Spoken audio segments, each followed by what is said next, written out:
Magandang araw at magandang gabi po sa mga nakakapanood sa gabi at sa lahat po ng naabot ng video nito. Welcome po dito sa Ebio Avoy Mix Videos.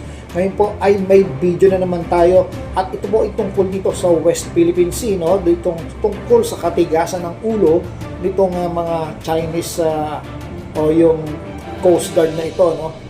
Na talagang gusto talaga nilang angkinin, no? Ang lapit na nila dito sa Zambales coastline, ano? At ito po yung video mula sa Times Now. Isang balita po ito, no? So tingnan natin, ito po. Yan po ang BIFAR, yung maliit.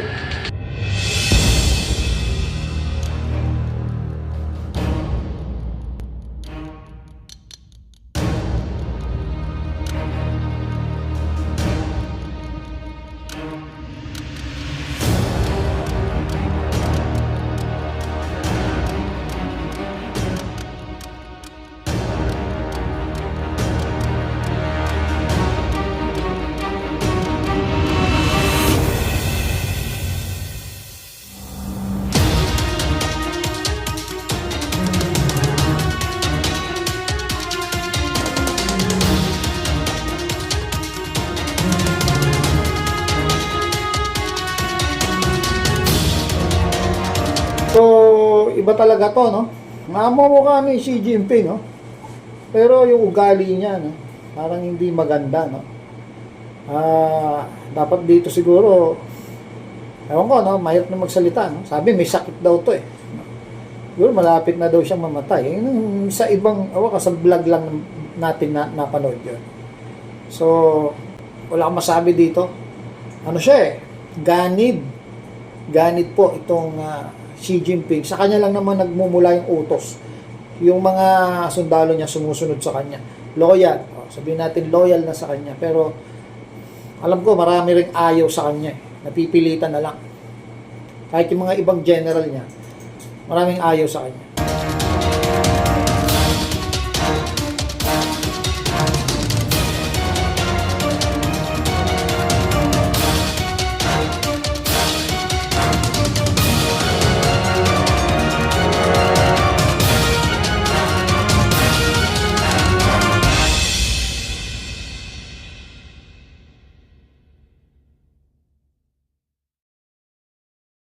Pero alam nyo, nakakahanga rin itong determinasyon ng kanilang gobyerno. Ginagawa talaga nila yung lahat. Diba? Kahit alam nilang nandyan yung Amerika, nasa likod lang natin. Pinipilit nila yung karapatan nila. Kahit alam nila mali sila. Pinipilit nila, no? Sabi nga nila, nasa kanila yung kapangyarihan. So, yun siguro, kaya malakas ang loob nila. Pero yung determinasyon na yon, yung pagiging agresibo, dapat makita rin natin yun sa Philippine Coast Guard, di ba? Dapat maging determinado tayo. Hindi yung nakatingin lang sa malayo. Sila kasi tinataboy nila, pinapaalis nila. Dapat ganoon din tayo. Tinataboy natin, pinapaalis natin, hindi yung hanggang tingin lang. Kung kailangan natin mag-hire ng malalaking barko para ipambunggo, para itaboy yan, na ine-escortan ng PCG, dapat gawin natin yon. Yung barko ng mga cargo ship, no? Pambunggo yan, pang taboy. Kasi, tapos escortan ng mga CCG. Ibig sabihin, may ginagawa. No? Hindi tayo nagbubuhat hindi tayo kumakasa ng baril. At least, itinataboy natin sila.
So mapapansin mo, yun yung ating ano, no? Same pa rin yung strategy, hindi nagbabago. Yun yung BFAR, tapos sinahabol siya nung China Coast Guard.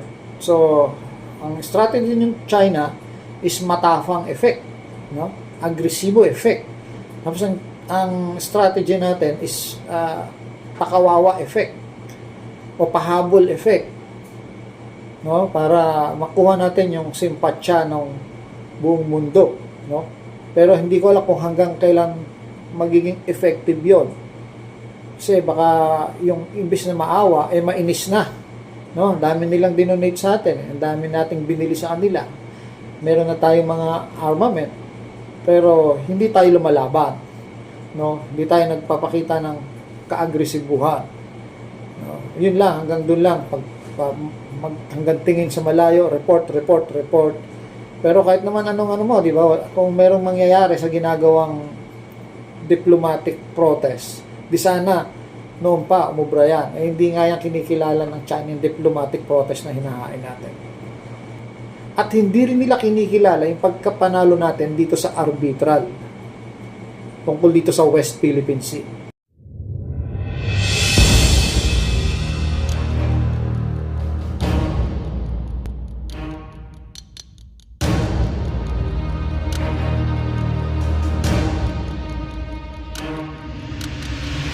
So, ang ganda na lang po, no? Pero kung mapapansin nyo, marami tayong mga bagong speedboat, no? May mga ilan na speedboat. Pero hindi nilalabas, no? Siguro, nasa Navy yun, gray ship siya kabilang. Wala pa tayong ginawa yung ganyan na pang Coast Guard, mga speedboat na magbibilis. No? Yung pinagmamalaki natin mga nakaraan na 30 knots, yung bilis, ano? So, talagang speedboat. Mabilis ang pag-uusapan. Hindi lumalabas, ano? Ang pinapakita natin dyan yung mga barko ng BFAR na napagkababagal. So, hindi natin alam, sinasabi ko nga kung hanggang kailan maging effective yung paawa effect. Siguro kailangan may kahit konti, may action tayo dyan, no? Na sana kahit sila mangilag yung China. No? Kundi kaya, sabi ko nga sa inyo, isang malaking cargo ship o yung tinatawag na pwede natin para mapaalis, no? Kasi maliliit yung ano natin eh. Pag inano yan, pagka inescortan, parang banggain yan. Iiwas yan kasi cargo ship yun eh. So alis yun, sabay may escort. Ngayon, ang hindi natin alam yung consequence, no? Yung balik, no? Ano ba yung magiging balik nun? So para malaman natin, siguro mas kailangan gawin natin yun. Tingnan natin kung paano magre-react ng China. At kung pag nag-react siya, malalaman ngayon natin kung ano yung mas dapat din nating gawin. At baka may mas matutunan tayo doon. Sige po, hanggang dito na lang po. Ito po ang AMB o Awi Mix video. Ang sa akin lang po ay comment ko po yun at reaction. Wala pong personal. Thank you po.